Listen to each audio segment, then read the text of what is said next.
April 19th, 1945. The war in Europe was approaching its final chapter, though the 12 German women packed tightly inside the cattle truck had no way of knowing that. All they knew was that they were being taken farther into the American interior, hundreds of miles from the processing center in New York where they had arrived 3 weeks earlier. Through narrow cracks in the truck's wooden walls, 24-year-old Greta Schneider watched the scenery change. The crowded cities of the East gradually disappeared behind them. In their place came vast stretches of prairie. The sky seemed impossibly large, stretching in every direction without end. Having grown up in Berlin, Greta had never seen such open space. The sight both fascinated and unsettled her. Eventually, the truck slowed to a stop. Outside stood a fence compound of low wooden buildings surrounded by barbed wire. But beyond the fence, Greta noticed something she had not expected. There were no factory smokestacks, no industrial buildings, no signs of the labor camp she had imagined. Instead, she saw wooden barns and corrals. Men rode horses across distant fields. Hundreds of cattle-dotted rolling hills that stretched toward mountains whose peaks vanished into the horizon. It looked less like a prison worksite and more like something from a story. This wasn't a factory assignment. It was a ranch. Standing nearby was Major William Patterson, the officer responsible for the facility. His sun-worn face and dusty boots made him appear more like a ranch hand than a military administrator.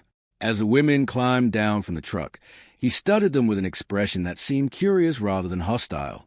"You ladies have been assigned to agricultural work," he announced without ceremony. "The ranchers in this region are severely short of labor. Most of their young men are serving overseas. You'll be helping with cattle operations and other duties wherever assistance is needed." Confused looks passed through the group. Greta had previously supervised workers in a munitions factory. Another woman, Margaretha Voigt, had served as a radio operator. Most of them had spent their lives in towns and cities.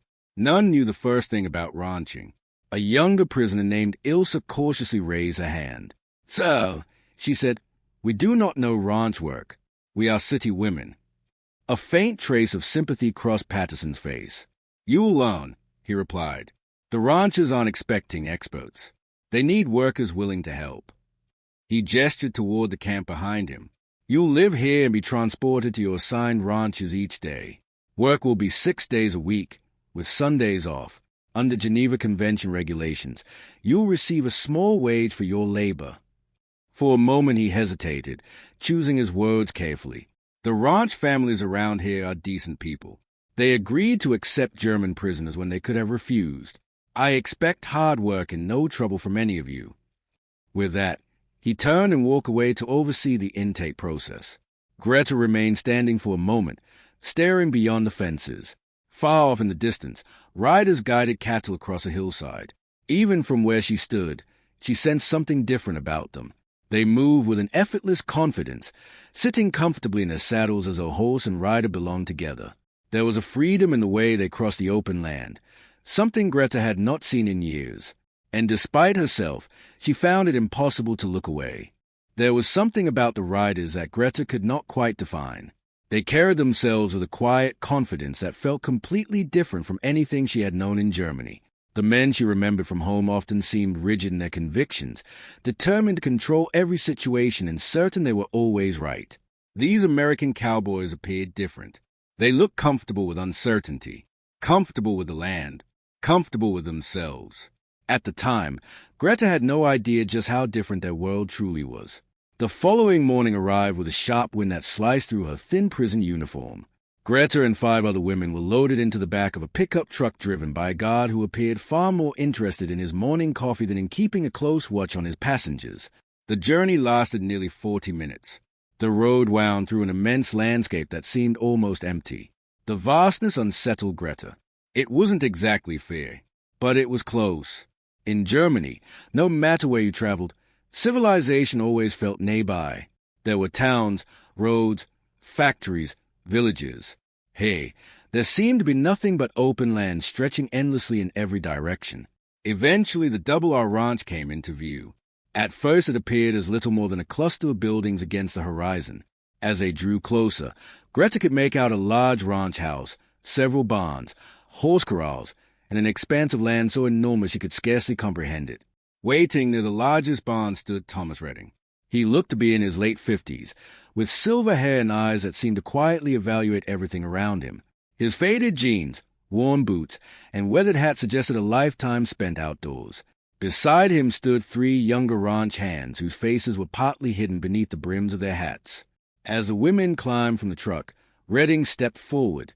"Morning, ladies," he said. His voice carried a slow Western drawl that sounded almost musical compared to the clipped, harsh German Greta was accustomed to hearing. "I'm Thomas Redding. This is my ranch. You will be helping us through calving season and taking care of general ranch work." He pointed toward the men beside him. "This is Jack Morrison, my foreman. Over there are Billy Chen and Robert Walker. They'll show you what needs to be done." Greta immediately found herself noticing Jack Morrison, despite trying not to. He was tall, well over 6 feet, with broad shoulders and hands that looked capable of handling almost any task. But it wasn't his size that drew her attention. It was his manner. He stood relaxed yet attentive, confident without appearing arrogant. When he tipped his hat toward the women in greeting, the gesture felt sincere. Back in Germany, respect often came through formal salutes and strict military protocol. This simple acknowledgment somehow seemed more genuine. "You ladies ever worked cattle before?" Jack asked. His voice was deeper than Redding's and considerably quieter. When all 6 women shook their heads, a faint smile appeared on his face. "That's all right," he said. "Neither had I at one point. You'll learn." Without another word, he turned and started toward one of the barns, clearly expecting them to follow. As they walked, Greta noticed small details she would normally have overlooked. Jack held a gate open for the women without making a performance of it. Billy Chen spoke to Margaretha in the same respectful tone he used with the other ranch hands. There was none of the dismissiveness many German soldiers showed toward women. No condescension, no mockery, just an assumption that they were there to work alongside everyone else. For reasons she could not yet explain, that simple difference stayed with Greta as they crossed the ranch yard and stepped into a world unlike anything she had ever known. There were no bark commands, no constant displays of authority, none of the rigid military discipline that had dominated her life for years. Instead, there was a calm confidence that seemed woven into daily life at the ranch. The group eventually arrived at the barn, where several horses stood quietly in their stalls. Jack stopped beside one of them and gently ran a hand along its neck. The tenderness of the gesture surprised Greta. "First thing you need to understand about ranch work," he said, "is that everything here runs on respect." He nodded toward the horse. "Respect for the animals, respect for the land, respect for each other." Then he smiled slightly. "You treat things right, and most of the time they'll treat you right back." The words were simple. Yet Greta realized she had never heard anything remotely similar from a German officer. The first week passed in a haze of unfamiliar responsibilities and sore muscles. Greta and the other women were assigned a variety of duties around the ranch. Some worked in the main house kitchen under the supervision of Mrs. Redding. Others spent their days in the barns, learning how to care for horses, clean stalls, and maintain ranch equipment. The work was demanding, far more physical than anything Greta had experienced in the munitions factory. Yet there was something strangely satisfying about it. It felt honest, useful, real. What fascinated her most, however, was not the labor itself. It was a set of unwritten rules that seemed to govern everything at the WWII ranch. Over time, she began noticing patterns in the way people treated one another. There was a code. No one spoke about it directly, yet it was present in every interaction. Invisible, but impossible to miss. And no one seemed to embody it more completely than Jack Morrison. He never raised his voice. Not even when a nervous young horse became frightened one morning and nearly knocked Ilsa to the ground. Jack reacted instantly. He stepped between them, calmed the animal with steady hands and quiet words, then turned to make sure Ilsa was unharmed. There was no anger, no accusation, no lecture, only action. The problem was solved, and life continued. On another occasion, Margaretha struggled to lift a heavy saddle. Without saying a word, Billy Chen appeared beside her and carried it for her. He did not make a joke about her strength. He did not seek praise. Helping simply seemed natural to him, as though it required no explanation. One afternoon, Greta watched Robert Walker working with a young colt that stubbornly refused to be led. Back in Germany, she had often seen men use force to establish control over animals. Dominance was expected. Obedience was demanded. Robert approached the situation differently. He stood quietly and waited. Each time the colt took a small step forward, he rewarded it with a gentle word and a reassuring touch. The process lasted more than an hour. Slowly, the animal began to trust him. Eventually, it followed willingly. When Robert noticed Greta watching, he smiled. "Patience works better than force," he said. "Animals know when you respect them." Greta found herself wondering whether he realized his words applied to far more than horses. The same philosophy seemed to guide every relationship on the ranch, including those with the German women. Not once did the cowboys speak to them with contempt. Not once did they treat them as inferior. When Greta incorrectly measured horse feed one morning, Jack simply showed her how to do it properly. There was no humiliation, no public embarrassment, only instruction. The goal seemed to be helping people improve, not making them feel small. One afternoon, Mrs. Redding needed assistance unloading supplies from a truck. Before anyone could ask, Thomas Redding himself stepped forward to help carry the heavier crates. The owner of the ranch worked alongside everyone else. No task appeared beneath him. To Greta, who had spent years surrounded by leaders obsessed with rank and status, the sight was almost impossible to understand. At the WWII, respect did not seem to come from authority. It came from how a person treated others. And the more Greta observed, the more she began to realize that this quiet code governed nearly everything that happened there. He stepped forward to help without hesitation, despite being the owner of the ranch. There was no sense that certain jobs were beneath him, no concern about status or appearances. If work needed to be done, he simply did it. That attitude seemed to extend throughout the entire ranch. At midday, meals were served family-style around a large kitchen table. During those gatherings, Greta noticed something else that felt unusual. When people spoke, others listened, truly listened. They did not simply wait for their turn to talk. Questions were asked with genuine interest.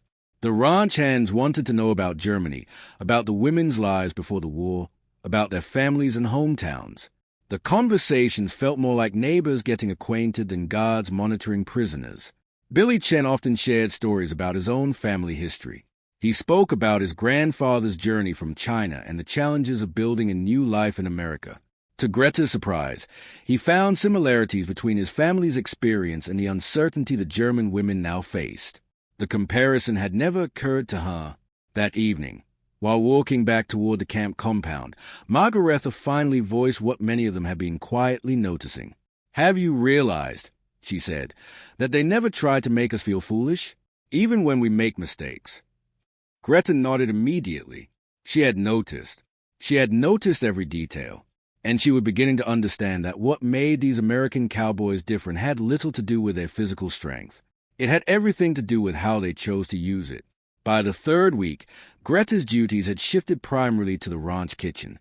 She now worked alongside Mrs. Redding, whose face showed the effects of years spent beneath the prairie sun, but whose strength remained unmistakable. The older woman treated Greta with a practical kindness that felt refreshing after months of being viewed solely as an enemy prisoner. Under Mrs. Redding's guidance, Greta learned how to bake biscuits from scratch, prepare meals for hungry ranch hands, and organize a kitchen responsible for feeding a dozen people every day. The kitchen overlooked the main corral through a series of large windows. From there, Greta often found herself watching the daily activity outside, and more often than not, her attention drifted toward Jack Morrison. As foreman, he carried responsibility for nearly every operation on the ranch. Yet he never seemed interested in standing back and issuing commands. Instead, he worked alongside everyone else. Frequently, he took on the hardest tasks himself. One morning, Greta watched him train a particularly difficult horse. The animal resisted stubbornly. It bucked, twisted, and fought every instruction. Yet Jack remained calm. His movements were steady and deliberate. There was firmness in his approach, but never violence. Slowly, through patience and consistency, he gained the horse's trust. Eventually, the animal settled. Watching the scene, Greta realized that what fascinated her was not simple attraction. It was something more complicated. Jack represented qualities she had rarely seen in men before. He was strong without being harsh, confident without being arrogant, capable of leading others without needing to dominate them. The contrast forced her to reflect on the men she had known throughout her life. She remembered her father in Berlin, a factory manager who governed his household with the same strict control he exercised at work. She remembered Nazi officials who viewed aggression as strength and obedience as virtue. Everything she had been taught suggested that power required intimidation. Yet Jack seemed to possess authority without relying on fear at all. One afternoon, he entered the kitchen to discuss the evening meal with Mrs. Redding. As soon as he stepped inside, he removed his hat. It was a simple gesture. Yet Greta had come to recognize that such small acts often revealed a person's character. Mrs. Redding happened to be struggling with an oven that refused to heat properly. Without being asked, Jack crouched beside it and began examining the problem. Within only a few minutes, he had identified the issue and set about fixing it, treating the task with the same attention he gave to every other responsibility on the ranch. Within minutes, Jack had located the problem and repaired it. What amazed Greta was how easily he shifted between tasks. The same large hands that handled horses, fences, and ranch equipment with strength were somehow gentle enough to work with small mechanical parts inside the stove. "You didn't need to stop what you were doing for that," Mrs. Redding said with a warm smile. "You've already got enough work on your hands." Jack stewed and brushed the dust from his knees. "Took 2 minutes," he replied. Then he shrugged. "Besides, can't have you trying to cook supper on a broken stove." His gaze drifted toward Greta, who was quietly kneading bread dough nearby. "How are you settling in, Miss Schneider?"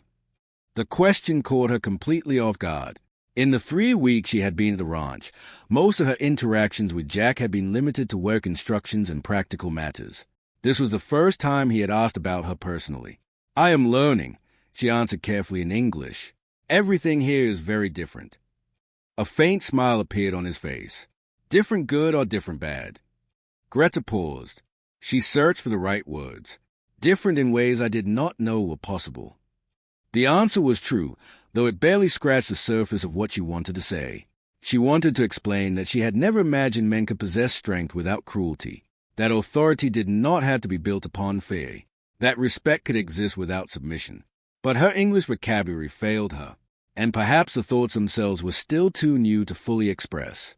For a moment, Jack simply nodded, almost as if he understood more than she had actually said.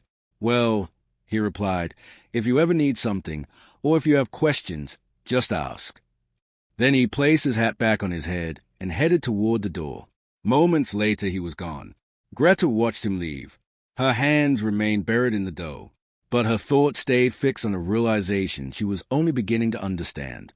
Early in May, a cold evening brought something the women had almost stopped hoping for. Mail from Germany. Several prisoners received letters from family members for the first time since their capture. Sitting on her bunk, Greta stared at an envelope bearing a Berlin postmark. Her fingers trembled slightly. Months earlier she had written to her mother without knowing whether the letter would ever arrive. Now she held proof that someone at home was still alive. The realization brought relief and fear. Carefully, she opened the envelope. The handwriting was unmistakably her mother's, yet it looked different, less steady, more fragile. In several places the ink had blurred, as though tears had fallen onto the page while it was being written. As Greta read, a picture of post-war Berlin emerged. The city was in ruins. Entire neighborhoods had been reduced to rubble. Food shortages remained severe. And perhaps most painful of all, her father had returned from the war a changed man. "He is not the same person anymore," her mother wrote.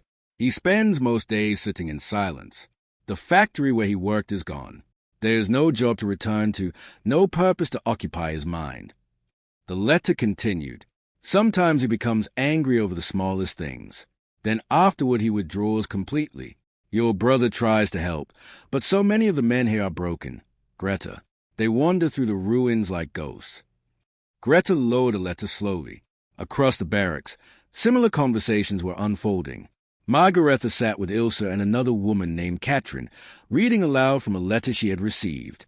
"My husband came home last month," she read softly. Her voice trembled. "He is not the Franz I married." The room grew quiet. "He hardly speaks anymore, and when he does, it is mostly complaints and accusations." Margaretha swallowed hard before continuing. "He blames everyone. The government, the Allies, the neighbors, even me." She looked down at the paper, then read the next line. He spends most evenings sitting alone, drinking whatever he can find, while staring at nothing at all. The words hung heavily in the air. For months the women had worried about destroyed buildings, shortages, and the physical devastation of Germany. Now they were beginning to understand another truth. The war had not only shattered cities, it had shattered people, and many of those wounds could not be rebuilt with bricks and mortar alone. April 19th, 1945. The war in Europe was approaching its final chapter, though the 12 German women crowded inside the cattle transport had no way of knowing it. All they understood was that they were being taken deeper into America, far from the processing center in New York where they had arrived only 3 weeks before. Peering through the narrow gaps between the wooden boards, 24-year-old Greta Schneider watched the scenery change from busy eastern cities to endless stretches of prairie. The sky seemed impossibly vast compared to anything she had known in Berlin, and that overwhelming openness filled her with equal parts fear and fascination. At last, the truck rolled to a stop beside a fence compound surrounded by barbed wire. Yet beyond the enclosure, Greta noticed something that immediately confused her. The buildings scattered across the landscape looked nothing like the factories where she had assumed she would be sent. Men rode horseback in the distance. Hundreds of cattle grazed across rolling hills that stretched toward mountains whose peaks disappeared into the horizon. This wasn't a labor factory. It was a ranch. Major William Patterson, the officer responsible for the facility, waited as the women climbed down from the truck. His sun-weathered face and dust-covered boots made him look more like a ranch hand than a military officer. He studied the newcomers with curiosity rather than hostility. "You ladies have been assigned to agricultural work," he announced. "Ranches across this region are short of labor. Most of the young men are overseas fighting the war. You will be helping with cattle operations and whatever duties the ranch owners require." The women exchanged uncertain looks. Greta had spent the war supervising workers in a munitions factory. Beside her stood Margaretha Voigt, who had worked as a radio operator. None of them knew the first thing about ranching, cattle, or life in the American West. A younger woman named Ilsa cautiously raised a hand. "Sir, we don't know ranch work," she said. "We are city women." Major Patterson's expression softened. "You'll learn," he replied. "The ranches need workers, not experts. You'll stay here at the camp and be transported to your assigned ranches each day. Work is 6 days a week. Sundays are free. You will receive wages according to Geneva Convention regulations." He paused before continuing. "The people you'll be working for are decent folks. They agreed to accept German prisoners when they didn't have to.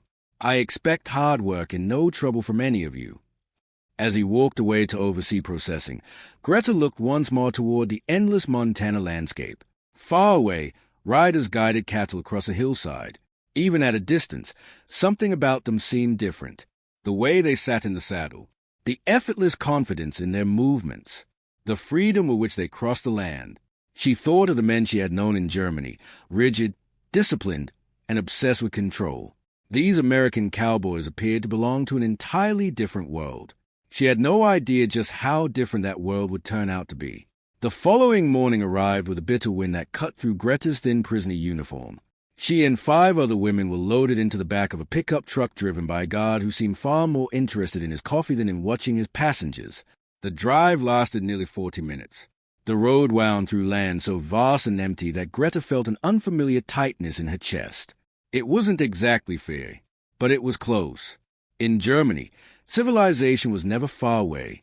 There were always towns, roads, factories, or villages nearby.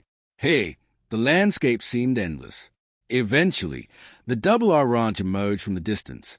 A large ranch house stood at its center, surrounded by barns, corrals, and dozens of horses. Beyond it stretched more land than Greta could possibly imagine. Waiting beside the largest barn was Thomas Redding. He appeared to be in his late 50s, with silver hair and thoughtful eyes that seemed to quietly evaluate everything around him. He wore worn boots, faded jeans, and a hat marked by years of sun and weather. 3 younger cowboys stood nearby. As the women climbed down from the truck, Redding stepped forward. "Morning, ladies," he said, his voice carrying a relaxed drawl that sounded almost musical compared to the sharp German accents Greta was used to hearing. "My name is Thomas Redding. This is my ranch. You'll be helping us through calving season and with general ranch work. He motioned toward the men standing behind him. "This is Jack Morrison, my foreman. Over there are Billy Chen and Robert Walker. They'll show you what needs doing." Despite her efforts not to stare, Greta found herself watching Jack Morrison. He was tall, well over 6 feet, with broad shoulders and hands that looked capable of handling almost any task. Yet it wasn't his size that caught her attention. It was the way he carried himself. Relaxed but attentive, confident without seeming arrogant. When he tipped his hat toward the women in greeting, the gesture felt natural rather than forced. Back home, respect came through formal salutes and rigid military customs. This felt different, more sincere. "You ladies ever worked cattle before?" Jack asked. His voice was low and steady. When all 6 women shook their heads, a faint smile crossed his face. "That's all right," he said. "Neither had I once. You'll learn." Then he turned and started walking toward the barn, clearly expecting them to follow. Greta swallowed her anxiety and carefully settled herself into the saddle. That first ride was both frightening and thrilling at the same time. Jack guided Rosie in slow circles around the corral, while Greta held tightly to the saddle horn, her knuckles pale from tension. Little by little, however, something began to change. She started to move with the horse instead of against it. The powerful animal beneath her no longer felt like a danger, but like a living partner she was gradually learning to understand. By the end of the lesson, she was guiding Rosie on her own. The smile that appeared on her face felt almost foreign, as though she had forgotten what genuine happiness felt like. Over the weeks that followed, the women learned skills they never could have imagined acquiring back in Germany. They practiced setting fence posts and throwing ropes, though their attempts looked awkward beside the effortless precision of the cowboys. They learned how to recognize signs of illness in cattle, how to read changing weather from the clouds, and how to find their way across land so vast it still overwhelmed them. Margaretha proved surprisingly gifted with horses. Ilsa discovered she had a talent for driving the ranch truck, gripping the steering wheel with fierce concentration as she bounced along rough dirt roads.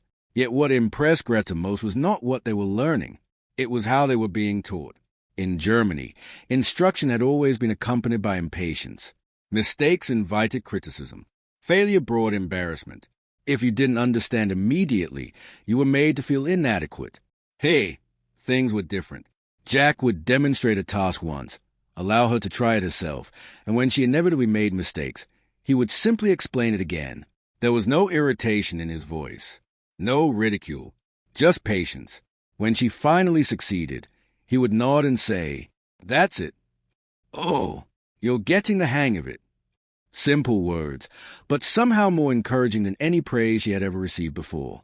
One afternoon, Greta sat atop Rosie on a ridge overlooking a broad valley that stretched toward distant mountains still crowned with snow. Billy Chen had accompanied her to inspect cattle grazing in a remote pasture. They paused at the top of the rise, and Billy pulled out his canteen. Without hesitation, he offered it to Greta before taking a drink himself. "You getting used to life out here?" he asked. Greta nodded, but the truth was that getting used to it barely described what she was experiencing. The ranch wasn't simply changing her routine. It was changing her. The endless openness of the land seemed to be creating a similar openness within her mind. It gave room for ideas, dreams, and possibilities she had never allowed herself to consider. Back in Germany, everything had felt confined by rules, expectations, and boundaries. Hey, every horizon seemed to whisper that life might be larger than she had ever believed, that perhaps she could become larger than she had ever believed. As May drew to a close, the annual spring roundup arrived. Cattle scattered across distant grazing lands needed to be gathered and driven back toward the ranch for branding, vaccinations, and medical treatment. When Thomas Redding announced that several of the German women would take part, Greta noticed more than a few doubtful looks exchanged among the cowboys. Roundup was demanding work. It was physically exhausting, occasionally dangerous, and required skill that took years to develop. But when Thomas Redding made a decision, it was rarely questioned. And so, on a cool Montana morning, Greta found herself mounted on Rosie, riding out alongside 8 cowboys and 4 fellow German women. The task ahead was unlike anything she had ever experienced before. The roundup demanded more from Greta than anything she had done before. For hours, the riders moved across rolling hills and open country, spreading out to locate cattle hidden in gullies, ravines, and low draws.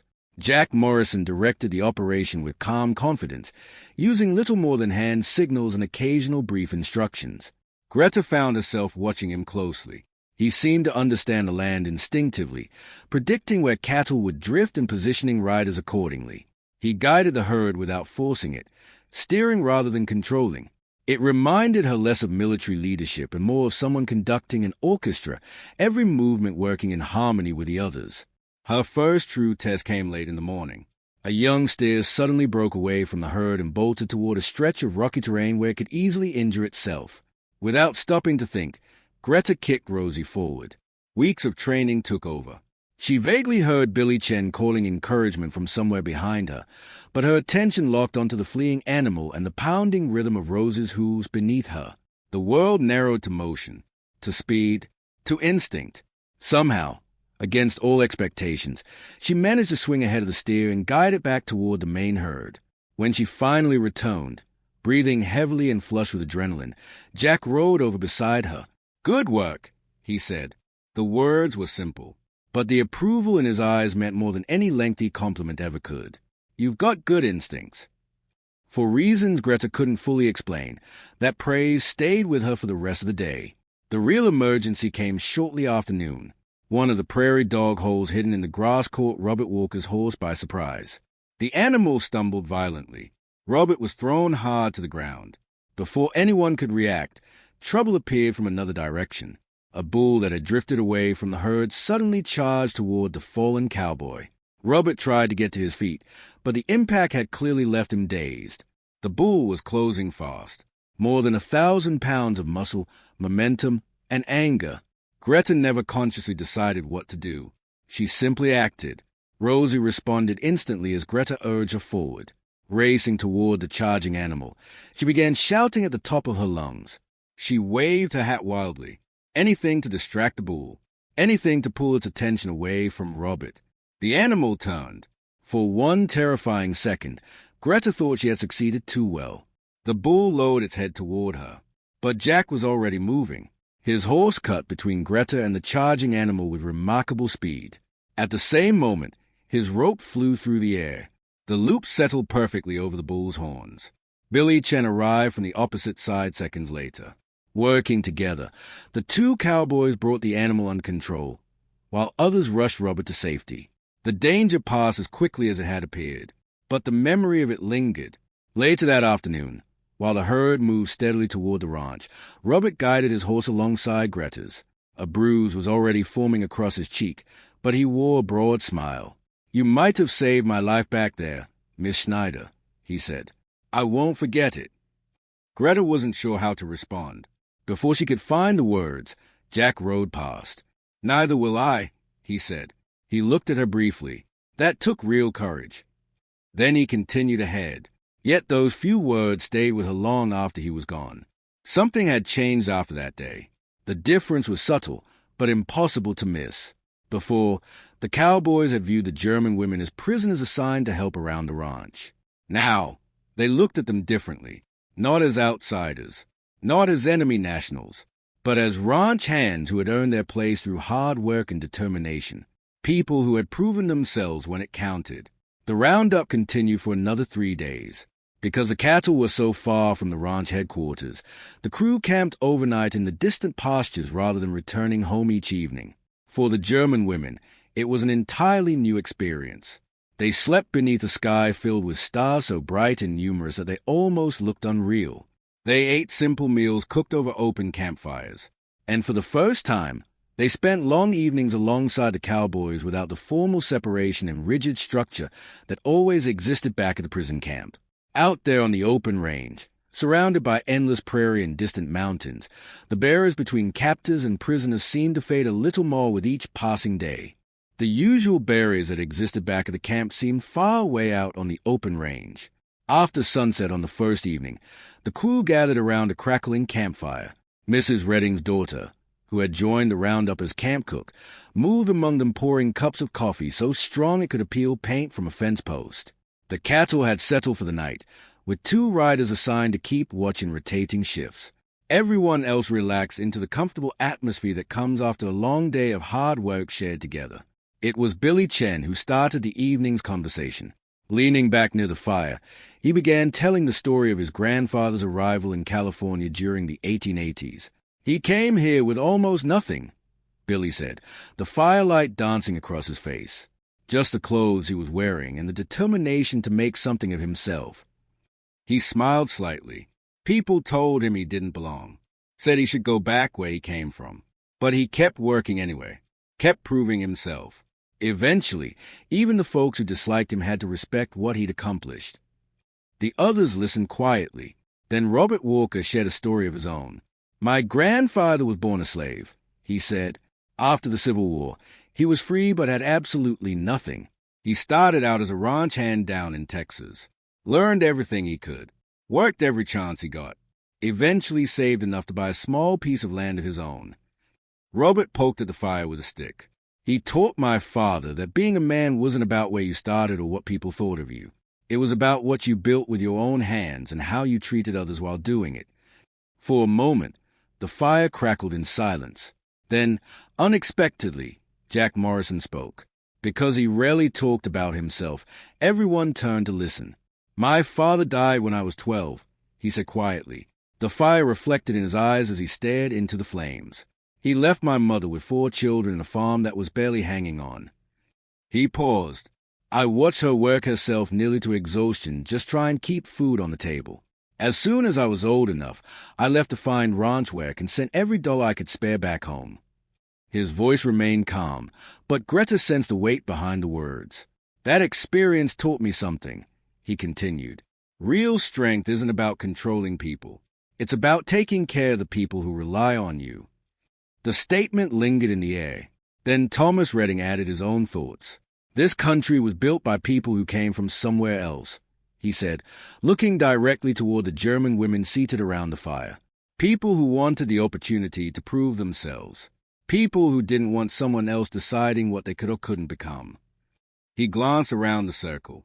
"That's what makes America different." His voice was steady. "You get the chance to decide who you are." Greta sat quietly, absorbing every word. The more she listened, the more something inside her began to shift. These men were not confident because they had inherited status. They were not respected because they demanded obedience. Their strength came from something else entirely. From hardship overcome, from responsibility accepted, from years of building lives through effort, perseverance, and discipline. Their confidence was rooted in competence rather than authority. Their respect for others came from understanding what it meant to earn respect themselves. The idea felt both simple and revolutionary. It challenged nearly everything she had been taught about power. Later that night, wrapped in her bedroll beneath a sky overflowing with stars, Greta found herself unable to sleep. The vast Montana heavens stretched endlessly above her, and her thoughts drifted back to Germany. She remembered the letters from home, the stories of defeated men wandering through ruined cities, men who had survived the war but seemed to have lost some essential part of themselves along the way. She thought about her father. For most of her life, he had appeared strong, certain, in control. Yet now, according to her mother's letters, he seemed broken by the collapse of the world he had spent years trying to dominate. The authority he once relied upon had vanished, and without it, there was little left. Lying beneath the open sky, Greta couldn't ignore the contrast. The men around her on this ranch possessed a kind of strength that didn't depend on power over others. Their identity wasn't built on control. It wasn't dependent on victory, and perhaps that was why it seemed so much harder to destroy. The American cowboys possess a different kind of strength altogether. It was a strength rooted in character rather than control.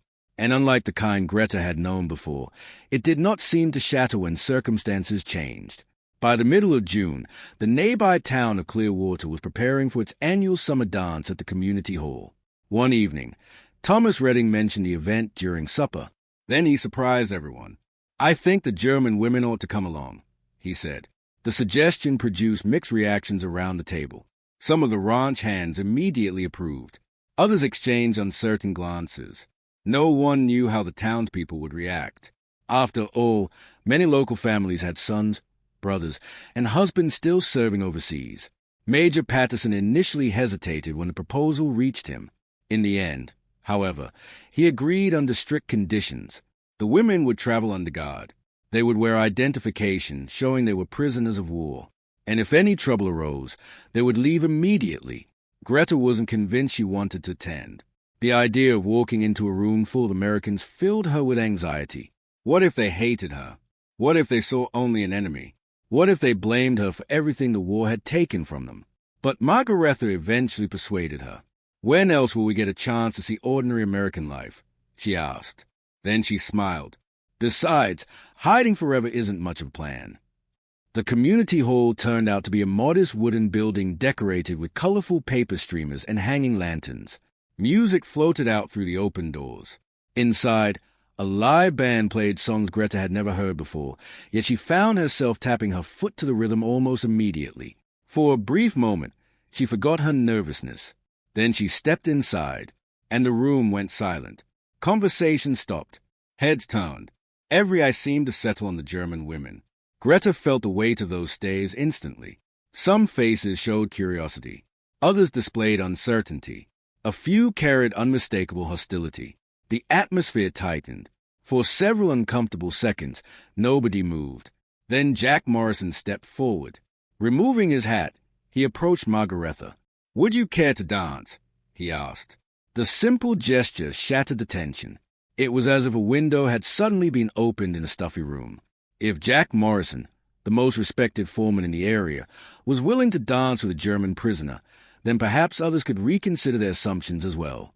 Billy Chen quickly invited Ilsa onto the dance floor. Robert Walker approached Katrin. Soon other local men followed their example. Within minutes, the awkward silence gave way to movement, music, and conversation. The German women found themselves swept into the evening's festivities. The hostility that had greeted them didn't disappear entirely, but it softened. Curiosity slowly replaced suspicion. Greta danced with several cowboys and ranchers throughout the night. What surprised them most was their courtesy. They weren't overly friendly. They didn't shower her with compliments, but they treated her with simple respect. They asked where she was from. They asked how she liked ranch work. They asked whether she was adjusting to life in Montana. Not one of them mentioned the war. It was as though the entire town had silently agreed to leave politics and conflict outside the hall for a single evening. The evening's most unexpected moment came during a break between dances. Greta stood beside the refreshment table, sipping lemonade and trying to cool down. That was when an older woman approached her. The woman's expression was stern. Her eyes carried a hardness that immediately made Greta tense. Instinctively, she prepared herself for criticism. The woman stopped in front of her. "My son is serving in the Pacific," she said. Her voice was direct and without emotion. "He's 19 years old." She paused. "I haven't received a letter from him in 2 months." Greta's stomach tightened. She searched for the right words and found none. Finally, she spoke softly. "I am sorry." The woman studied her in silence. For a long moment, neither moved. Then she spoke again. "Thomas Redding told me about what happened during the roundup." Greta felt her pulse quicken. The woman continued. "He said you went after a charging bull to save Robert Walker." Her gaze remained fixed on Greta. "He said you didn't hesitate." Greta nodded slowly, unsure where the conversation was leading. The older woman's expression remained unreadable as she continued to look at her. A week after the town dance, the atmosphere inside the women's barracks felt different. The walls that had once separated them from one another seemed to have grown thinner. Stories that had remained buried for years were finally beginning to surface. On a quiet Sunday afternoon, several of the women gathered in the common room. Sunlight filtered through the dusty windows as they sat together, talking softly. It was Margaretha who spoke first. At 38, she was the oldest among them. She sat quietly for a moment, staring at her hands before finally lifting her eyes. "I used to believe I had a happy marriage," she said. "Or perhaps I simply believed that marriage was supposed to feel that way." The room fell silent. My husband Franz made every decision. Everything. What I wore, where I went, who I spoke to, if I disagreed. He reminded me that a wife's duty was not to question her husband, but to support him. A few of the women exchanged uncomfortable glances. The story felt familiar. When he came home from work, Margaretha continued, his dinner had to be waiting. The house had to be spotless. If something wasn't perfect, he didn't shout. That would have been too crude. Instead, he would calmly explain every mistake I had made. Her smile carried no warmth. He had a way of making me feel small without ever raising his voice. Ilsa leaned forward. Then why did you join the Women's Auxiliary Corps? Margaretha laughed softly. Because he wasn't there to stop me. Several women looked surprised. I told myself I was serving Germany, that I was doing my patriotic duty. She paused. But the truth is, for the first time in my life, I could make decisions for myself. No one interrupted. For the first time, people valued me for what I could do, not for how perfectly I could size someone else. Greta felt something tighten inside her chest. She thought of her own childhood. Her father had ruled their home with absolute authority. His word was final. Her mother rarely disagreed with him, rarely even spoke unless spoken to. Growing up, Greta had assumed that was simply how families worked. That was what men were. That was what strength looked like. Now she wasn't so sure. Margaretha looked around the room. Since arriving here, I've been waiting. Waiting for what? Katrin asked. For the American men to reveal who they really are. The women listened closely. I kept expecting the kindness to disappear. She shook her head slowly. I thought sooner or later they would become demanding, controlling, arrogant. Her eyes drifted toward the window overlooking the ranch. But it never happens. Nobody spoke. Thomas Redding asked his wife what she thinks before making important decisions. A few women nodded. I've seen it myself, Margaretha continued. He listens to her. Not because he has to. Not because it looks polite. He genuinely values her opinion. The idea still felt strange to many of them. And Jack Morrison. A faint smile touched her face. Jack treats everyone the same. Ranch hands. Owners. Prisoners. Women. She shook her head in disbelief. I've never seen a man so comfortable with his own strength. Greta immediately thought of Jack. The quiet confidence. The patience. The way he never seemed to need to prove himself. Margaretha continued. He doesn't dominate people. He doesn't demand respect. Yet everyone respects him. The room remained silent, because everyone knew she was right. The respect Jack received wasn't forced. It was earned, through competence, through character, through the simple fact that people trusted him. Greta stared out the window toward the distant pastures. For months she had been trying to understand what made these men so different. Now, perhaps, she was beginning to see it. Back home, strength had always been tied to control. Hey, strength seemed tied to responsibility. German men demanded obedience. These men inspired loyalty. German authority relied on fear. American authority, at least here on the ranch, seemed to rest on trust. The realization unsettled her, because if this was true, then perhaps many of the things she had believed her entire life were wrong. And perhaps the greatest lesson she had learned in America had nothing to do with cattle, horses, or ranch work. Perhaps it was learning that power and kindness did not have to be enemies, and that a strong man did not need to make others feel weak. Morrison thanked the men who worked under him. Billy Chen apologized to me last week when he accidentally interrupted me. Apologized, as though what I was saying mattered just as much as what he was saying. Margaretha's voice trembled. For a moment, she struggled to continue.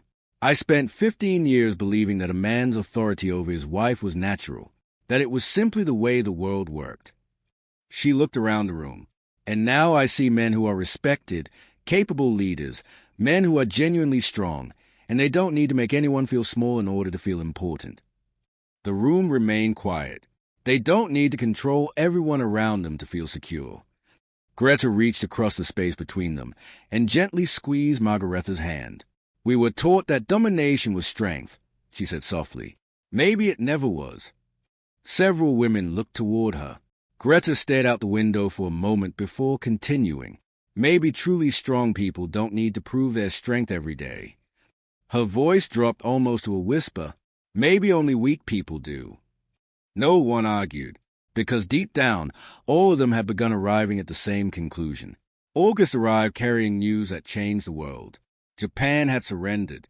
The war was finally over. After years of destruction, death, and uncertainty, peace had come. Across America, celebrations erupted. Flags appeared in windows. Church bells rang. Families gathered in town squares. But inside the prison camp, the mood was more complicated. For the German women, peace meant something else. It meant their time in Montana was running out. Soon they would be sent home, back to Germany, back to ruined cities, back to families they barely recognized anymore, back to lives that no longer seemed to fit the people they had become. The reality settled heavily over the camp. Greta felt it most at night. Sleep became difficult. She would lie awake staring at the ceiling above a bunk, listening to the distant prairie wind. Every road seemed to lead back to Berlin, back to her father's house, back to the narrow life she had left behind. Her mother's letters had painted a painful picture. Her father had returned from the war bitter and defeated. The confident man who once controlled everything now spent his days angry at a world he could no longer command. And according to her mother, defeat had not softened him. It had only made him harsher. The thought of returning filled Greta with a quiet dread she could hardly admit, even to herself. For months she had been discovering a different way of living, a different understanding of freedom, a different understanding of herself. Going back felt less like returning home and more like stepping backward into a life she no longer wanted. A few days later, Thomas Redding asked all the German women working at the WWII ranch to gather in the kitchen. Something in his expression immediately caught Greta's attention. The ranch owner looked unusually nervous. He stood near the long wooden table, turning his hat slowly in his hands. Mrs. Redding stood beside him. Even Jack Morrison had come in from the corrals. The room grew quiet. Thomas cleared his throat. "Ladies," he began, "I've been doing a lot of thinking lately." His gaze moved from one woman to the next. "I know some of you are looking forward to going home." He paused. "But I also know some of you may be going back to situations that aren't easy." No one spoke. The only sound was the ticking of the kitchen clock. Thomas drew a slow breath. "My wife and I have talked about this with several families around the county." He glanced toward Mrs. Redding, who nodded encouragingly, "and we've come to a decision." Greta suddenly felt her pulse quicken. "We'd like to offer any of you who wish to stay the opportunity to do so." For a moment, nobody moved. Nobody even breathed. Thomas continued, "It won't be simple. There will be immigration paperwork, interviews, government approval." A faint smile crossed his face, "and probably a fair amount of people telling us we're crazy." A few nervous laughs escaped around the room. "But if you're willing to work hard," his voice grew firm, "if you're willing to build a life here, we'll help you." The words seemed to hang in the air. Greta felt as though the ground beneath her had shifted. Stay, not as a prisoner, not as a guest, not as someone merely passing through. Stay. The possibility had visited her dreams countless times. But dreams were one thing. Reality was another. And now reality was standing right in front of her, offering a future she had never dared believe was possible. The room remained silent until a voice spoke from the doorway. Jack Morrison. He had been leaning against the frame with his arms folded. Now he straightened slightly. "Speaking for myself." His eyes moved across the women, and speaking for the rest of the hands. A small smile appeared. "We'd be glad to have you stay." The sincerity in his voice was unmistakable. "You've worked hard. You've earned our respect." His gaze briefly met Greta's, then continued around the room. "You're good workers." A pause. Then he added something even more important. "And you're good people." The room fell silent once again, because everyone understood the difference. Being praised for your work felt good. Being valued for who you were felt like something entirely different. For many of the women, it was something they had never experienced before. And in that moment, more than one future suddenly seemed possible. "We'd be glad to have you here." Jack's words still hung in the air when Mrs. Redding stepped forward. "This wouldn't be charity," she said gently. "You'd work, just like everyone else." Her eyes moved across the room. "You'd earn your place, your wages, and your future." Then she smiled. "But you'd also be free." The words seemed to settle over the women like sunlight. Free to make your own choices. Free to build your own lives. Free to become whoever you choose to become. Mrs. Redding folded her hands. "That's the best thing America has to offer. A chance to start over." That night, nobody slept. The barracks remained alive with whispered conversations long after darkness had settled across the prairie. Some women believed they had a duty to return home. Germany were broken. Families needed them. Cities needed rebuilding. Whatever happened next, they felt they should face it alongside their own people. Others weren't so certain. The possibility of remaining in America tugged at them in ways they struggled to explain. Was it wrong to leave? Wrong to build a future somewhere else? Wrong to walk away from a country that had shaped them? The questions had no easy answers. Greta listened quietly as a debate continued around her. Voices rose. Opinions clashed. Arguments circled endlessly. Yet deep inside, she already knew. Her decision had been made long before Thomas Redding offered the choice. It had begun the first time she saw Jack Morrison calm a frightened horse without striking it. The first time someone asked for her opinion and genuinely wanted to hear it. The first time she realized that respect could be given freely rather than demanded through fear. Montana had given her something she never knew existed. Not simply freedom from control. Something greater. The freedom to discover who she really was. And once a person discovered that, it became very difficult to surrender it. As the deadline approached, the conversations among the women grew more serious. The question was no longer whether America offered opportunity. Everyone agreed that it did. The real question was harder. What exactly had they found here? What was it about this place that made leaving so painful? One evening, after supper, several of the women gathered outside the barracks. The prairie sky glowed orange as the sun disappeared beyond distant hills. For a while, nobody spoke. Then Margaretha broke the silence. "If we're going to make this decision," she said, "we should at least understand what we're deciding between." The women nodded. She looked around. "What is it we've found here?" The question lingered. Finally, Ilsa spoke. At 19, she was the youngest among them. Yet she often noticed things others overlooked. "It's the way they stand," she said. Several women looked puzzled. "The men!" She gestured vaguely toward the ranch beyond the fence. Back home, men always seemed ready for a fight, even when nothing was happening. Her brow furrowed as she searched for the right words. They stood like they were constantly proving something. A few heads nodded. "But hey!" She smiled faintly. "They stand like they are comfortable being themselves." Greta immediately understood. She thought of her father. Rigid, stiff, every gesture carefully designed to command attention, every word carrying the weight of authority. Then she thought of Jack Morrison, his easy posture, his quiet confidence, the complete absence of performance. Jack never seemed interested in proving he was a man. He simply was, and somehow that made him stronger than anyone Greta had ever known. They listened. The voice came from Katrin. The women turned toward her. They actually listened. She laughed softly, not the way people pretend to listen. Not waiting for you to stop talking so they can tell you why you're wrong.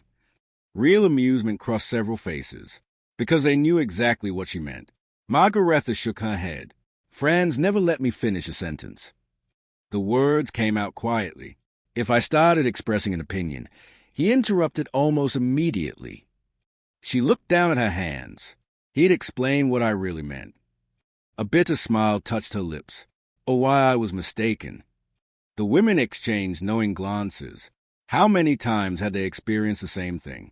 Then Margaretha looked up. "Last week, Thomas Redding asked what I thought about changing the feeding schedule." The memory still seemed to surprise her. He didn't ask to be polite. He actually wanted my opinion.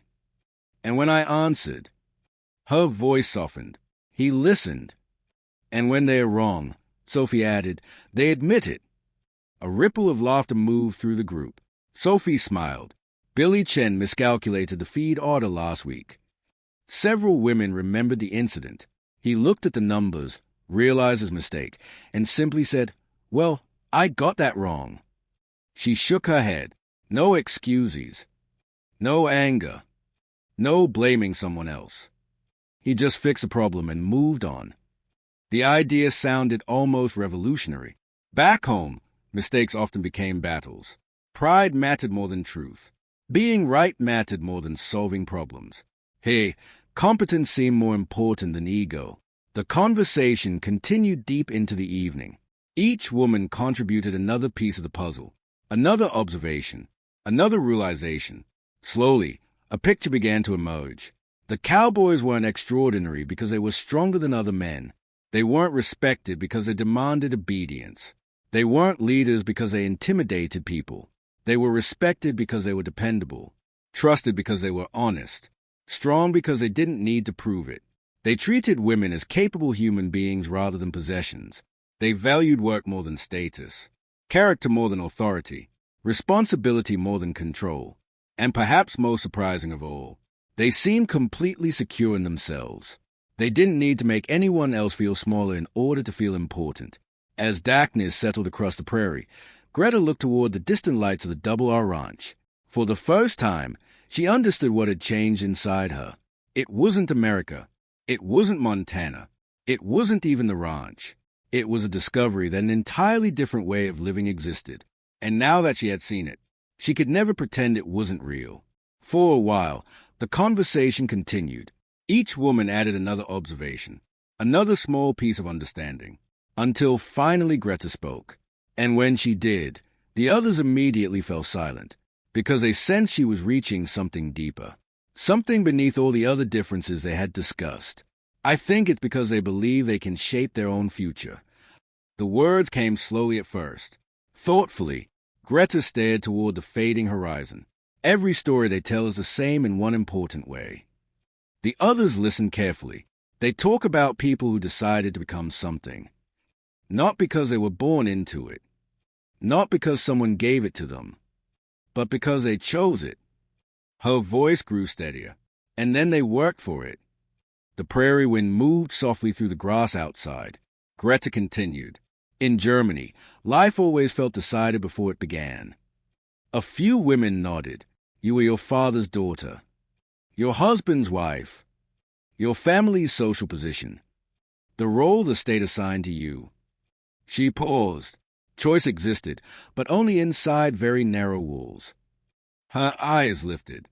Hey, those walls seem much farther apart. Almost invisible. The realization still amazed her. In America, people believe they can become something different. They believe the future belongs to them. And because they believe it, they act like it. Margaretha suddenly sat upright. A look of shock crossed her face, as though a puzzle she had been struggling with for months had finally fallen into place. That's it. The room turned toward her. Her eyes were wide. That's why the war broke so many of our men. Silence settled around the group. Margaretha leaned forward. It wasn't only because Germany lost. Her voice trembled slightly. It was because everything they built themselves upon collapsed. Nobody interrupted. They believed their strength came from power, from rank, from authority, from the system. She swallowed. When the system fell, they fell with it. The words landed heavily, because every woman in the room had seen evidence of it in the letters from home. Broken fathers, broken husbands, broken brothers. Men who no longer knew who they were once victory and authority disappeared. Margaretha continued. But these American men. She shook her head slowly. Their strength comes from somewhere else. Her voice softened. It comes from who they are. From what they can do. From their character. From the way they carry themselves. She looked around the room. No government can give that to them. And no defeat can take it away. For several moments nobody spoke. The realization settled over them like evening darkness. They had spent months believing they were struggling with a question of geography, Germany or America, home or abroad, return or remain. But now they understood. The choice was much larger than that. They were choosing between two completely different visions of life, two different ideas of freedom, two different ideas of strength, two different ideas of what it meant to be a human being. And for many of them, the answer had already been decided. September 15th, 1945. The day arrived cold and clear. Greta woke before sunrise. Sleep had been impossible. The decision she carried in her heart would become official before noon. There would be no more postponing, no more uncertainty, only a choice, and whatever followed from it. The women gathered inside the camp's administrative building shortly after breakfast. The atmosphere was subdued, serious. No one joked. No one spoke much at all. Major William Patterson sat behind a desk covered with paperwork. Files, forms, official documents that would shape lives. He looked up as the women entered. His expression remained professional. Yet Greta thought she detected a hint of sympathy beneath it. Perhaps he understood what this moment meant. Perhaps he understood that each signature represented far more than a bureaucratic decision. One by one, the women were called forward. 5 chose repatriation. Their voices were steady. They spoke about family, about responsibility, about helping rebuild a shattered Germany. Their future would be difficult, but they believed it belonged there. Greta admired them for it. It took courage to return to ruins, to face uncertainty head-on, to help rebuild something broken. Their choice deserved respect. Then her name was called. Greta Schneider. For a moment, her heartbeat seemed louder than anything else in the room. She rose, walked forward, and stopped before the desk. Major Patterson looked up. His pen rested above the paperwork. Miss Schneider. Greta straightened her shoulders. A strange calm settled over her. She thought of the ranch, the horses, the wide Montana sky, the conversations around campfires, the people who had treated her with dignity when she expected hostility, and most of all, the person she had become since arriving there. When she finally spoke, her voice was clear. I wish to remain in America, sir. The words felt surprisingly natural, as though they had been waiting inside her for months. I would like to apply for immigration status, and remain here if I am permitted. Patterson studied her for a moment. Then he nodded and made a note on the document before him. When he looked up again, his expression had grown more serious. You understand this won't be easy. Greta nodded. There will be investigations, interviews, government reviews. His voice remained measured.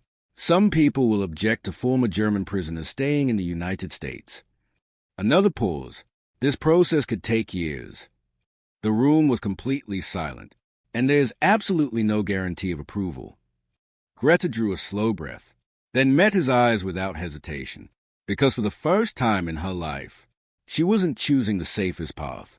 She was choosing her own path, and whatever difficulties waited ahead, that alone made the decision worthwhile. I understand. Greta's voice never wavered. She stood straight, meeting Major Patterson's gaze without hesitation. For a moment, she searched for the right words. Then she spoke from the heart. Before coming here, I did not know certain things were possible. The room was silent. I did not know that a woman could be respected for her abilities. I did not know that her opinions could matter. I did not know that her future could belong to her. A lump formed in her throat, but she continued, Hey, I discovered that I am capable of far more than I was ever allowed to believe. Her voice grew stronger, and now that I know that, she took a breath. I do not wish to return to being less than I can become. No one spoke. Major Patterson simply looked at her for a moment before making another note on the paperwork. Margaretha was next. By the time she stepped forward, tears were already running down her cheeks. Yet her voice remained remarkably steady. I spent 15 years becoming smaller. The words hung heavily in the room, every year a little less confident, a little less certain of myself, a little less free. She wiped at her eyes. Hey, for the first time in my adult life, I have been allowed to grow. A faint smile appeared. To think, to decide, to become. She straightened her shoulders. I choose to stay. One by one the decisions followed. Ilsa, Katrin, Sophie, Helga, Anna, and finally another young woman whose future suddenly seemed larger than she had ever imagined. 7 women in total. Not a majority, but enough. Enough to represent something important. Enough to prove that the months spent beneath Montana skies had changed more than their circumstances. They had changed their understanding of what life could be. The women choosing repatriation showed no bitterness, no resentment, no accusations. If anything, there was a quiet understanding between the two groups. They had traveled the same journey.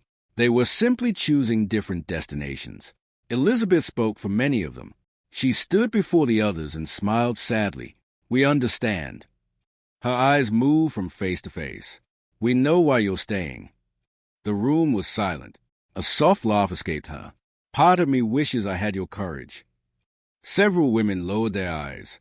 "But Germany is still my home." Her voice grew firm.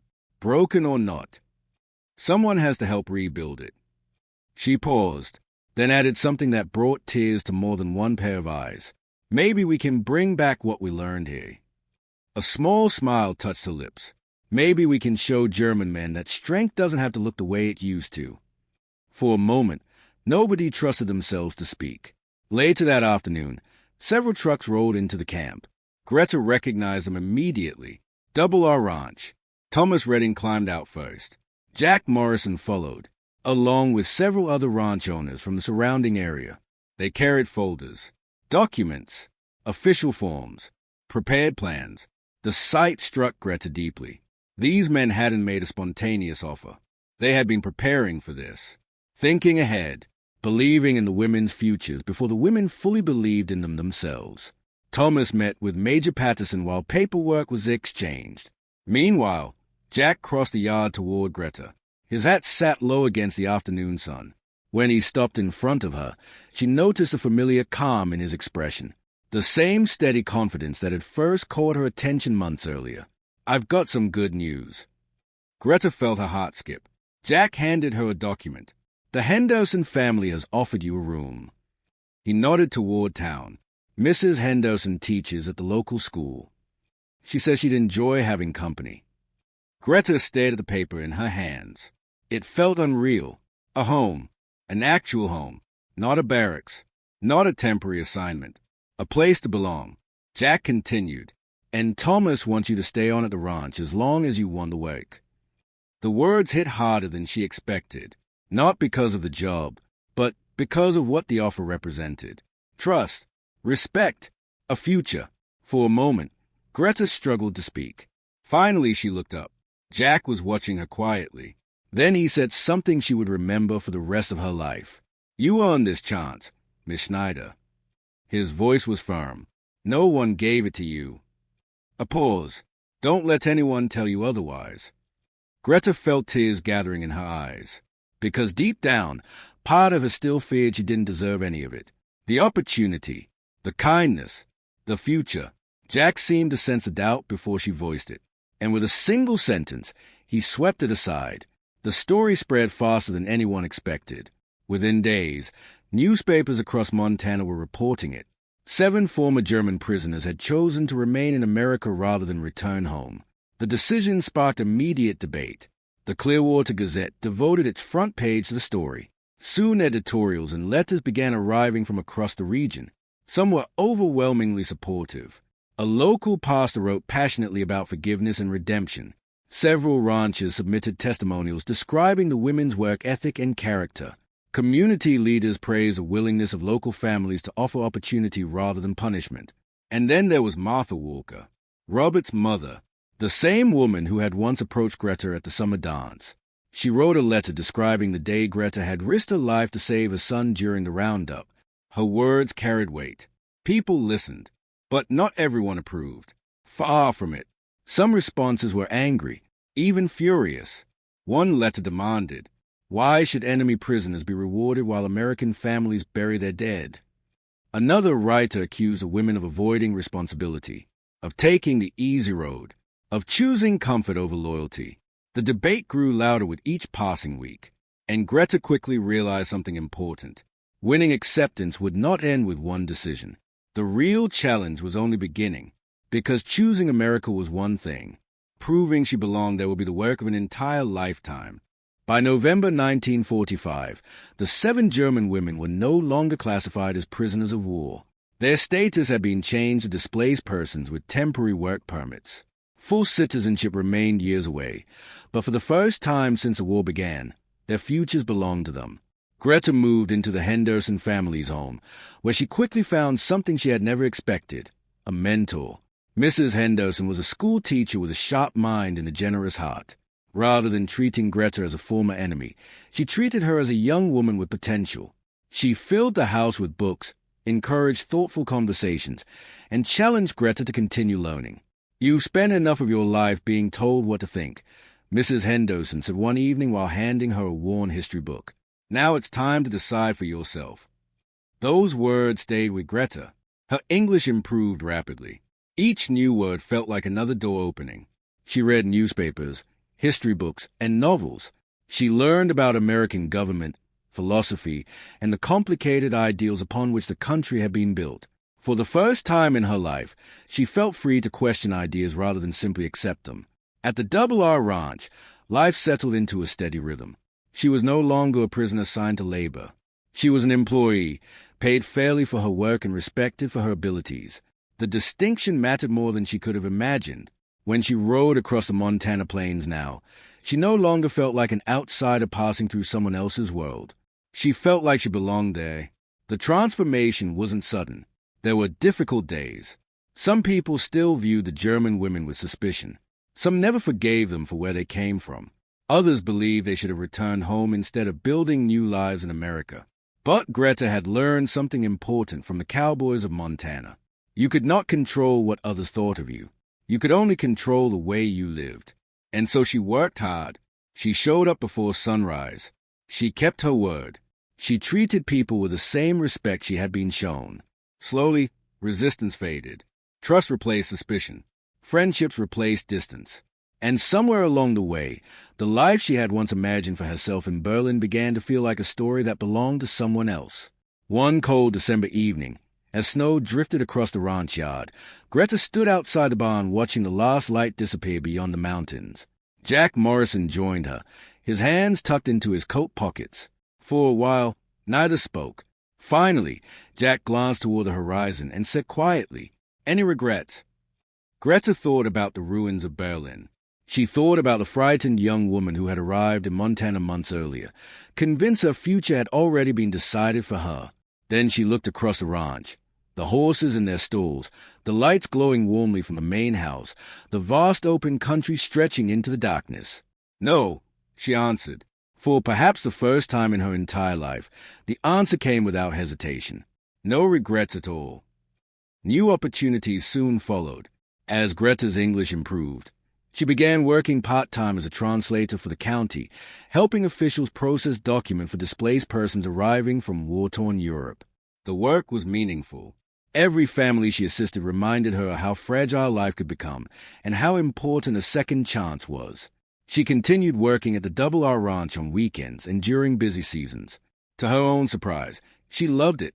She loved the smell of fresh-cut hay in the morning, the endless Montana sky, and the quiet satisfaction that came from finishing a hard day's work with her own hands. Most of all, she loved the sense of belonging she had found there. The ranch was no longer simply a place where she worked. It had become home. Margaretha flourished as well. The woman who had once spent years being told she was incapable soon found herself managing financial records for 3 local ranches. Her attention to detail and organizational skills earned widespread respect. One evening, while sharing coffee with Greta, she laughed softly and shook her head. "For 15 years I was told I wasn't smart enough to make important decisions." She smiled. "Now 3 ranch owners trust me with every dollar they earn." Her expression grew thoughtful. "Turns out I was never incapable. I just needed the opportunity to prove what I could do." Not long afterward, she filed for divorce from Franz. In Germany, the decision would have been unthinkable. In Montana, it felt like freedom. The younger women found their own paths as well. Ilse enrolled in the local high school to complete her education. Some students mocked her accent and her pass, but many admired her determination. By graduation, she had become one of the strongest students in her class.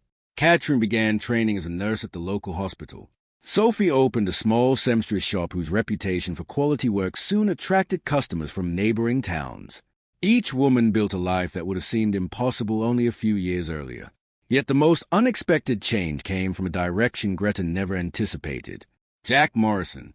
Their friendship had grown naturally over months of working together. There were no dramatic declarations, no attempt to impress her with grand gestures. Instead, there was patience, respect, kindness. Jack never assumed. He asked. When he wanted to take her to dinner, he asked. When he wanted to hold her hand, he asked. Every step forward was a choice they made together. For Greta, this simple consideration felt almost revolutionary. She had grown up surrounded by men who believed authority gave them the right to decide for others. Jack believed something entirely different. He believed respect came first. Their courtship quickly became a topic of conversation throughout Clearwater. Some people approved. Others were scandalized. A respected American ranch foreman dating a former German prisoner of war was still difficult for many to accept. Neither of them cared much about public opinion. What mattered was what they had found in each other. On a cold December evening, beneath a sky crowded with stars, Jack finally asked a question. There was no audience, no dramatic speech, no attempt to pressure her, just honesty. Looking directly into her eyes, he said quietly, "I'd like to spend my life with you, if you'd like to spend yours with me." That was all. No promises of ownership, no expectations of obedience, no assumptions, only an invitation, a partnership, a choice. Greta felt tears gathering before she could stop them, because in that moment she realized how different this was from everything she had once believed marriage had to be. This was not one person ruling another. It was two people building something together, as equals, and so she smiled, then answered the easiest question she had ever been asked. Yes. 25 years later, in 1970, Greta Morrison stood on the porch of the ranch she and Jack had built together. When Thomas Redding retired, the WWII had been divided, and Jack purchased a portion of the property to establish an operation of his own. From the very beginning, Greta had been a full partner. Every major decision was made together. Which cattle to buy, how to expand the ranch, where to invest their savings, what risks were worth taking. Their success belonged to both of them. Now, as she watched the evening sun paint the Montana hills in shades of gold, she thought about the frightened young woman who had arrived there 25 years earlier in the back of a military truck. That woman had expected captivity. Instead, she had found freedom. That woman had expected judgment. Instead, she had found opportunity. And most unexpectedly of all, she had found a life she never would have dared imagine. Their 3 children had been raised with values very different from those Greta had known growing up. They learned that strength came from character, not domination, from responsibility, not control, from treating others with dignity, regardless of status or circumstance. One warm summer afternoon in 1970, a journalist from a national magazine arrived to interview Greta about her extraordinary journey, from German prisoner of war to respected Montana ranch owner. The reporter was young, fascinated by a story that seemed almost impossible. A former enemy prisoner who had not only stayed in America, but built a successful life there. As they sat on the porch overlooking the rolling fields, the journalist opened her notebook. "What made you stay?" she asked. "And what made those cowboys so different from the men you knew back in Germany?" Greta was quiet for a moment. The answer wasn't simple. It had taken a decade to fully understand it herself. Finally, she looked toward the corral where Jack was working alongside their son. The 2 men were patiently training a young horse, neither raising his voice, neither forcing the animal, just guiding it, teaching it, earning its trust. A smile touched Greta's face. "When I first arrived," she said, "I thought the difference was their appearance. The American cowboys seemed larger than life, strong, confident, fearless." She shook her head gently, but that wasn't the real difference. The journalist leaned forward. Greta continued, "In Germany, I was taught that strong men control people, that authority came from power, that masculinity meant dominance. A man's value was measured by how much influence he held over others." She glanced again toward Jack. "Then I came here and met men who believed something entirely different." The breeze carried the distant sound of laughter from the corral. Greta's voice softened. "I met men who were strong because they controlled themselves. Men who didn't need to intimidate anyone to feel respected. Men whose confidence came from competence, not superiority. Men who led through example instead of fear." The journalist wrote quickly, "And that's why you married Jack Morrison." Greta laughed softly. "No." The reporter looked surprised. Greta smiled. "I married Jack because he never asked me to become less than I was." She paused. "He never wanted a subordinate. He wanted a partner." The words hung in the warm Montana air. "He respected my opinions. He trusted my judgment. He celebrated my successes as if they were his own. And in all the years I've known him, he never once tried to make himself feel bigger by making me feel smaller. For a moment, neither woman spoke. The only sounds were horses moving in the distance and the wind across the prairie. Finally, the journalist asked one last question. If you could give a message to young women today, what would it be? Greta looked out across the land that had changed her life. The mountains on the horizon, the ranch she had helped build, the family she loved, the freedom she had once believed impossible. Then she answered, never confuse control with strength. Anyone can demand obedience. Anyone can use fear. But real strength is much rarer. The journalist's pen slowed. Greta continued, choose people who respect you when they don't need anything from you. Choose people who listen. Choose people who encourage you to grow. And never accept a relationship that requires you to become smaller so someone else can feel important. Her eyes drifted toward Jack once more. After all these years, the lesson remained the same. The strongest people I've ever known were the ones who made everyone around them stronger too. The journalist lowered her notebook. For a long moment, neither spoke, because some truths are simple, and some lives become proof that those truths matter. Greta had arrived in Montana as a prisoner. She stayed because she discovered freedom. Not just freedom in a country, freedom in the way people treated one another. Freedom to become the person she was always capable of being. And in the end, that changed everything. Greta thought carefully before answering. More than 25 years had passed since she first arrived in Montana, frightened, uncertain, and convinced that her future would be decided by other people. Now she understood things she could never have imagined then.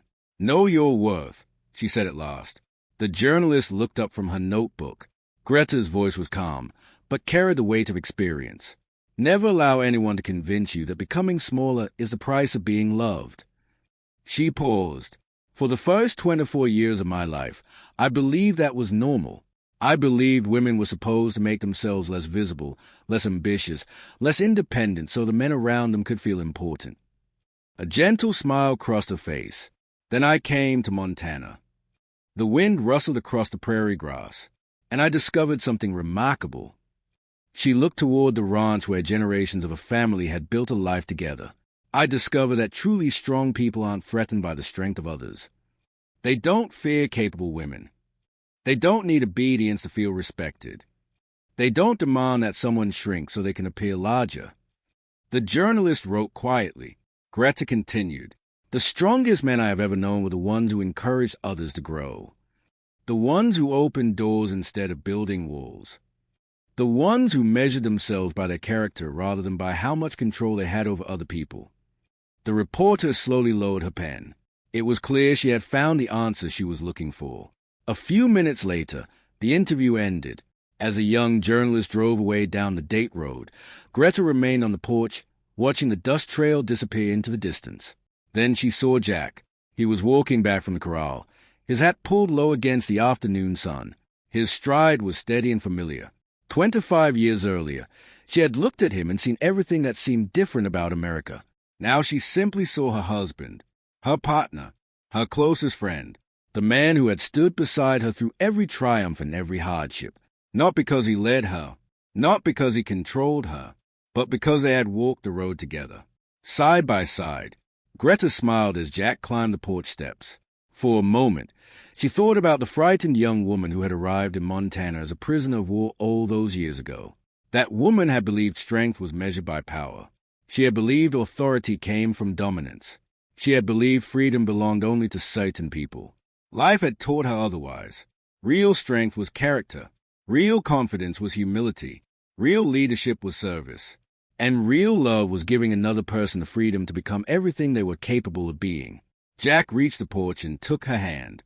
No words were necessary. Together they looked out across the ranch they had built, the family they had raised, and the life neither of them could have imagined on that distant spring morning in 1945. And Greta realized something she had spent decades learning. A person's true greatness is not measured by how many people stand beneath them. It is measured by how many people rise because of them. That, she had learned, was a true measure of a person's strength. And that was a lesson Montana had given her.